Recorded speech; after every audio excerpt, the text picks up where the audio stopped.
అనారోగ్యం, ఉద్యోగం, వ్యాపారం అప్పులతో బాధపడుతున్నారా? వెంటనే జేకేఆర్ గురువు గారికి కాల్ చేసి అపాయింట్మెంట్ తీసుకోండి.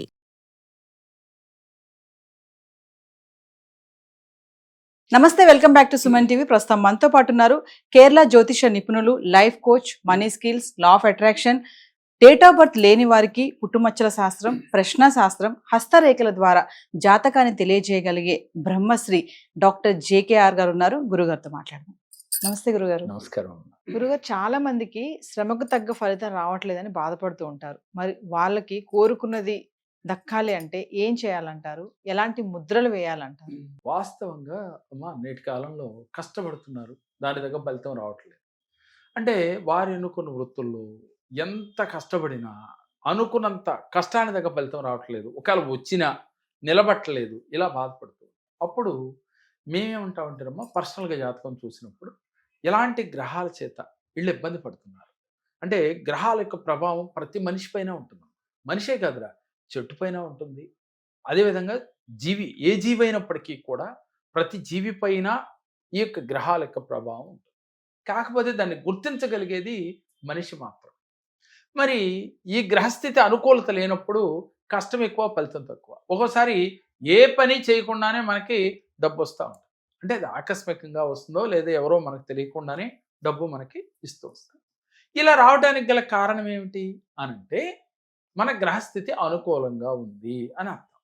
అయితే మరి ఎన్ని కష్టాలు పడినా లేదా ఎంత కష్టపడినా జీవితంలో మనకి డబ్బు నిలబట్టలేదు అనుకున్న వాళ్ళు, ముందు మీరు చేయవలసింది ఏంటంటే, మీ జాతకం చూపించి చేసుకోవడం ఒక తీరి, లేదు ముందు ఇది చేసి చూద్దాం, అప్పుడు నాకు దాని మీద ఒక కన్ఫామ్గా ఎన్ని ఉన్నాయని నేను విశ్వసిస్తాను అనుకున్న వాళ్ళు ఛాలెంజ్గా తీసుకుని కూడా చేయొచ్చు. ఏం చేయాలి అనంటే, తెల్లవారుజాముని నిద్ర లేవటం అలవాటు చేసుకోవాలి. దానితో పాటుగా 11 సోమవారాల పాటు మీరు శివాలయంకి వెళ్ళాలి. ప్రతిరోజు శివాలయంకి వెళ్ళాలి. అయితే ఎలా వెళ్ళాలి? సూర్యోదయానికి ముందుగా వెళ్ళాలి. వెళ్ళి ఆ స్వామిని దర్శించి, అమ్మవారిని దర్శించి చక్కగా అక్కడ కూర్చొని ధ్యానం చేయాలి. ఎలా ధ్యానం చేయాలి? స్వామికి అభిముఖంగా కూర్చొని, శివుడికి అభిముఖంగా కూర్చొని, లేక అమ్మవారికి అభిముఖంగా కూర్చొని జ్ఞాన ముద్రలో, అంటే ఈ జ్ఞాన ముద్రలో కూర్చొని మనసులో సంకల్పం చేసుకోవాలి. ఏమని? నేను తలపెట్టిన కార్యం విజయవంతంగా ముందుకు వెళ్ళి, దాంట్లో నేను అనుకున్నంత డబ్బుని అర్జించి, నేను నా కుటుంబము సంతోషంగా ఉంటూ, వచ్చిన దాంట్లో 10 మందికి సహాయం చేస్తూ, ఎప్పుడూ నేను 10 మందికి సహాయం చేసే విధంగా నా చెయ్యి ఇలా పైనుండేటట్లుగా దీవించు తండ్రి.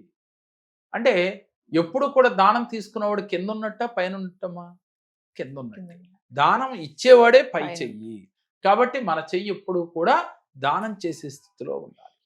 ఇలా ఉండాలి అని భగవంతుడు ముందు మనస్సులో ఉన్నట్లుగా ఫీల్ అవుతూ ధ్యానం చేయాలి. ఇలా 11 సోమవారములు చేయాలి. అలాగే ఇది అయిన తర్వాత రుద్రాభిషేకం చేయించాలి. శివాలయంలో ఏకరుద్రాభిషేకం 11 సోమవారములు చేయిస్తే మీకు వెంటనే ఎటువంటి గ్రహదోషములు ఉన్నా తొలగిపోతాయి. తొలగిపోయి దైనందిన జీవితంలో మీకు కష్టానికి తగ్గ ఫలితం వస్తుంది. కానీ మరి ఇది సహజంగా నిజమా అంటే, మీరు ఎప్పుడైనా చేశారా? 11 సోమవారములు అంటే 4 సోమవారాలు చేసామండి, 2 సోమవారాలు చేసాం, ఇలా కార్తీక మాసంలో చేసామని చెప్తారు. కానీ తెల్లవారుజామున సూర్యోదయానికి ముందుగా నిద్రలేచి చక్కగా స్నానం ఆచరించి తలారా స్వామివారి దగ్గర వెళ్ళి దర్శించి ధ్యానం చేయాలి, రుద్రాభిషేకం చేయాలి. దీంతో పాటుగా మనకి శివాలయంలో రివర్స్ ప్రదక్షిణ చేయాలి. రివర్స్ ప్రదక్షిణ అంటే, మనం ఆ స్వామిని అభిషేకిస్తే జలం పడతా ఉంటాయి కదా, ఆ జలం కాడికి వచ్చి ఇలా రివర్స్ తిరగాలి. దీన్ని ఎవరైతే శివాలయంలో సోమవారం రోజున కానీ, ఆరుద్ర నక్షత్రం రోజున కానీ, సాయం సమయంలో అంటే 5:30 నుంచి 6:30 లోపుగా ఎవరైతే రివర్స్ ప్రదక్షిణలు చేస్తారో చాలా అద్భుత ఫలితాలు వస్తాయండి. ఎందుకని వస్తాయి? దీన్నే సోమసూత్ర ప్రదక్షిణ అంటారు. దీని పేరు కొంతమంది రివర్స్ ప్రదక్షిణ అంటారు. ఎలా చెప్పినప్పటికీ కూడా శివాలయంలో ఈ సోమసూత్ర ప్రదక్షిణ చేసినట్లయితే వారికి ఎటువంటి గ్రహ దోషములున్నా కూడా ఇలా 11 సోమవారం చేస్తే చాలు, వెంటనే గ్రహ దోషాలు తొలగిపోతాయి. దీనితో పాటుగా మీరు ప్రతినిత్యం పాజిటివ్గా ఉంటూ మీరు ఈ విధంగా అంటే ఈ విధంగా ముద్రలు వేస్తూ, గుర్తుపెట్టుకోండి అందరూ, ఈ విధంగా ముద్ర వేస్తూ ఇలా మనసులో సంకల్పం చేస్తూ ఈ విధంగా ముద్ర వేసుకుంటూ మనసులో సంకల్పం చేసుకోవాలి. ఇది ఒక 10 నిమిషాలు కళ్ళు మూసుకొని ధ్యానం చేస్తూ ఈ విధంగా ముద్ర వేసుకోవాలి. అలాగే శివలింగ ముద్ర అంటే శివలింగ ముద్ర అంటే ఇది గుర్తుపెట్టుకున్నాం. ఇలా లింగ ముద్ర అంటారు. ఇది ఈ లింగ ముద్ర వేసుకుని ప్రతిరోజు ఇలా కూర్చుని మనసులో పరమేశ్వరుడే మీకు ఎటువంటి గ్రహ దోషములున్నా తొలగిపోయి ఆయన అనుగ్రహంతో మీరు తలపెట్టిన కార్యంలో విజయవంతంగా మీరు ముందుకు వెళ్ళినట్టు, ఉద్యోగంలో మీకు ప్రమోషన్లు వచ్చినట్టు, అలాగే మీకు మంచి మంచి శాలరీస్ వచ్చినట్టు, జీవితంలో మీకు ఏది కావాలనుకుంటున్నారో అది దక్కినట్టు, వివాహం కావలసిన వారు వివాహం అయినట్టు, సంతానం లేని వారికి సంతానం కలిగినట్టు, అలాగే వ్యాపారం అభివృద్ధి లేని వారు అభివృద్ధి కలిగినట్టు ఇలా ఫీల్ అవుతూ భగవంతుడికి కృతజ్ఞతలు చెప్పుకోవాలి. ఇలా చేయటం వల్ల ఆరోగ్యం లభిస్తుంది, మనశ్శాంతి వస్తుంది. వీరు ఏ పని అయితే తలపెట్టారో ఆ పనిలో వీరు విజయవంతంగా ముందుకు పెడతారు. ఆనందకరమైన జీవితం ప్రాప్తిస్తుంది. ఇది కేవలం నమ్మకం, విశ్వాసంతో చేయాలి.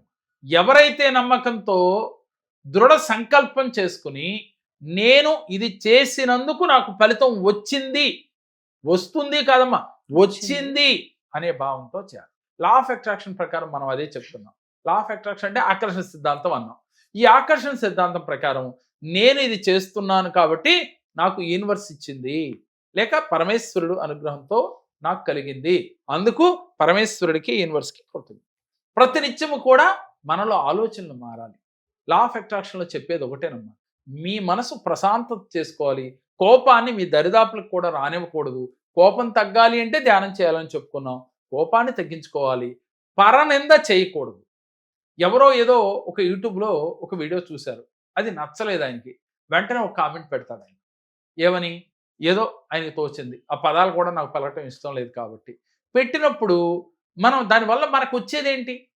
పెట్టాము అనే ఒక ఆనందం తప్ప, ఆ 5 నిమిషాల్లో మీకు కలిగే ఆనందం తప్ప మీకు కలిగే లాభం ఏమిటి అంటే ఏమీ లేదు, కేవలం మానసిక తృప్తి మాత్రమే. నేనేమంటానంటే నచ్చలేదు చూడబాకు, అంతేగాని పరనింద చెయ్యొద్దు. ఎప్పుడూ కూడా పరులను నిందించరాదు. మనస్సుతో కానీ మాటతో కానీ, అంటే మాటతో నిందిస్తారు, మనసుతో నిందించడం ఏంటి అని పడి సందేహం వచ్చి ఉండాలిరా మీకు. మనసుతో అంటే మనసులో కూడా తిట్టుకోకూడదు, పైకి తిట్టరు ఆయన అంటారేమోనని లోపల లోపల అనుకుంటూ, అలా కూడా అనుకోకూడదమ్మా. బయట కన్నా పర్లేదు కానీ మా లోపల అనుకున్న దానికి రెట్టింపు ఫలితం ఉంటుంది. అంటే మనసు తప్పు చేయకూడదు, మనసులోంచి వచ్చిందే ఈ మాట, మనసులో లేనిదే నోట్లోంచి రాదమ్మా, గుర్తుపెట్టుకోండి. అద్దంలో మన షాడో ఎలాగో, మన ప్రతిబింబం ఎలాగో, ఈ మనసు ఈ మాట అంతే. లోపల ఉన్నదే బయటకు వస్తామ్మా. లోపల ఏదో ఉంది, బయటికి మనం మాట్లాడకూడదని పట్టి మాట్లాడుతున్నాం, ఏదో క్షణంలో మనకి నిజం మాట్లాడేస్తాం, లోపల ఉన్నదాన్ని మాట్లాడేస్తాం. అలా మాట్లాడకూడదు. ఇలా ఎవరైతే ఉంటారో బంధాలతో వాళ్ళు మనల్ని దూరం చేసుకున్నా మీ మనసులో వాళ్ళపైన ద్వేషం ఉండకూడదు. ఇలా గనక మీకుంటే దైనందిన జీవితంలో నేను అదృష్టవంతుడిని కాదు అనే ఆలోచన మర్చిపోతారన్న. ఎప్పుడూ నేను చాలా అదృష్టవంతుణ్ణి, ఐశ్వర్యవంతుణ్ణి, పాజిటివ్ ఆలోచన కలవాడిని, పాజిటివ్ వైబ్రేషన్తో ఉన్నాను, నేను అందరినీ ఆకర్షించగలను అని ప్రతినిత్యం అనుకుంటూ ఉండాలి. ఇంకా మనసులో పడుకున్నా కూర్చున్నా డబ్బు, సంపద, ఆరోగ్యం, ఆనందం, డబ్బు, సంపద, ఆరోగ్యం, ఆనందం అనే మాటలతో ప్రతినిత్యం మనసులో జపం చేస్తూ ఉండాలి. టీవీ సీరియల్స్, యూట్యూబ్లో వదిలేసి ఈ నామాన్ని చెప్పిస్తూ ఉండాలి. మీరు ఒకటే గుర్తమ్మ, ఎంత డబ్బు ఉన్నప్పటికీ కూడా ఆరోగ్యం లేకపోతే ఆ డబ్బుని సద్వినియోగపరుచుకోగలడా? 100% పరుచుకోలేము. 100 కోట్లు సంపాదించాం అనుకుందాంరా, మనకు ఆరోగ్యం లేదు, మరి డబ్బు ఎవరిది? నీదా? కాదు. మరి ఎవరిది? మన బిడ్డది. అంతే కదా. మరి నాది అని ఫీల్ అవుతూ నువ్వు విన్నాళ్ళు ఏం సాధించావు అని అంటే ముందు మనం నేర్చుకోవాల్సింది డబ్బుతో పాటు ఆరోగ్యం ఉండాలి, ఆరోగ్యంతో పాటు ఆనందం ఉండాలి.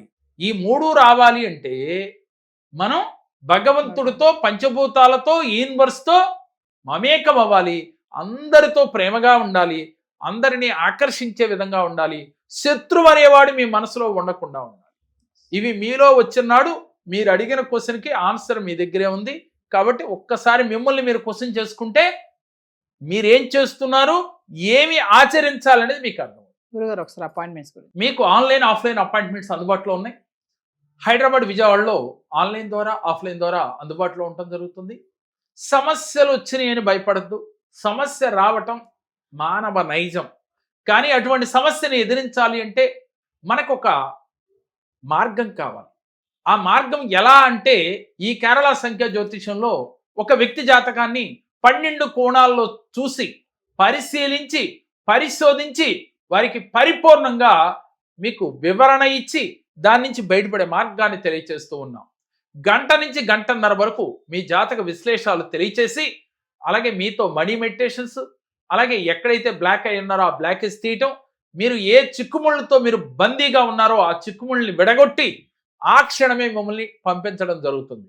ఇది మీరు ఇంటికి వెళ్ళి ప్రాక్టీస్ చేస్తే కరెక్ట్గా 11 రోజుల నుంచి 41 రోజుల్లో మీరు అనుకున్న గమ్యాన్ని చేరగలుగుతారు.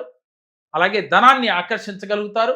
మీకున్న బంధాల్లో సఖ్యతని ఈజీగా పొందవచ్చు. సమస్య ఏదైనా పరిష్కారం ఈ కేరళ జ్యోతిషంలో 100% దొరికి తీరుతుంది. మరి మీకు ఇంట్రెస్ట్ ఉందా? స్క్రీన్ పై స్క్రోల్ అవుతున్న నెంబర్లకు కాల్ చేసి మీరు మరిన్ని వివరాలు తెలుసుకోవచ్చు. నమస్కారం. ప్రేక్షకులకు నమస్కారం. నేను యూట్యూబ్లో జేకేఆర్ గారు సార్ని చూసి నా ఆర్థిక ఇబ్బందుల వల్ల జేకేఆర్ గారిని విశాఖపట్నంలో కలవడం జరిగింది. నాకు జేకేఆర్ గారు కొన్ని రెమెడీస్ చెప్పారు. అవన్నీ నేను పాటించడంతో నా ఆర్థిక ఇబ్బందులన్నీ కొంచెం తొలగిపోయాయి. కాబట్టి జేకేఆర్ గారికి మనస్ఫూర్తిగా వేల నమస్కారాలు చేస్తూ ధన్యవాదాలు తెలుపుకుంటూ సెలవు తీసుకుంటున్నాను.